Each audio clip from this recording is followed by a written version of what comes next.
is I look at the weather. I look at the weather before I'm going.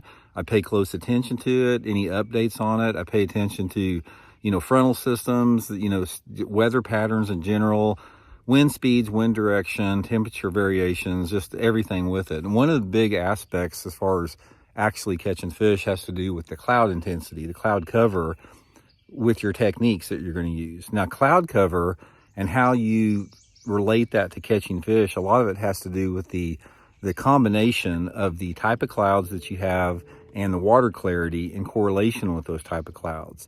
There's a lot of different type of clouds because, say for example, if you say you have a cloudy day, somebody can't just say, well, it's cloudy out, because sometimes it can be cloudy and there are those wispy clouds, like that's a thin cloud. It's completely covers the sky, but it's sort of like real thin, and the light intensity is a lot brighter.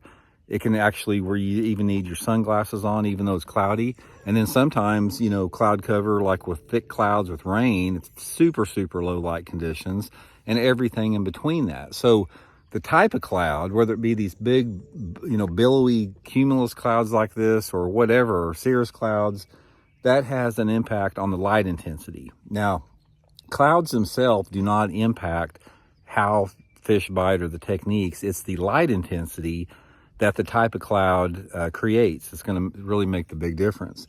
And of course, that light intensity has to do with the time of the day, because based upon the angle of the sun and the light intensity, you can have a varying degree of different conditions based upon that.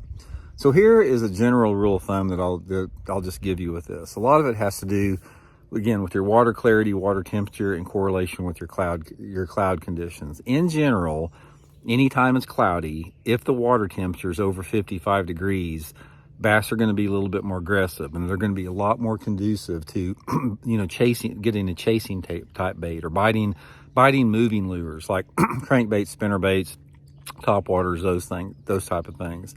And we've talked about this a little bit before. That's especially true if it hasn't been cloudy for very long. But one of the things I've noticed here too, you may have missed me talking about it, that if you get an extended period of clouds, like it's cloudy for 3 or 4 days in a row, they don't bite those moving lures very good. They tend to hunker down on the bottom a little bit. So after an extended period of clouds, a lot of times you need to concentrate on on those bottom type lures.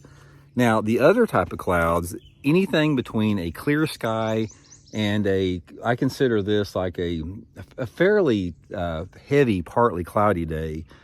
A lot of it has to do with the techniques. It has to do with the wind speed in correlation with the water temperature and the water clarity.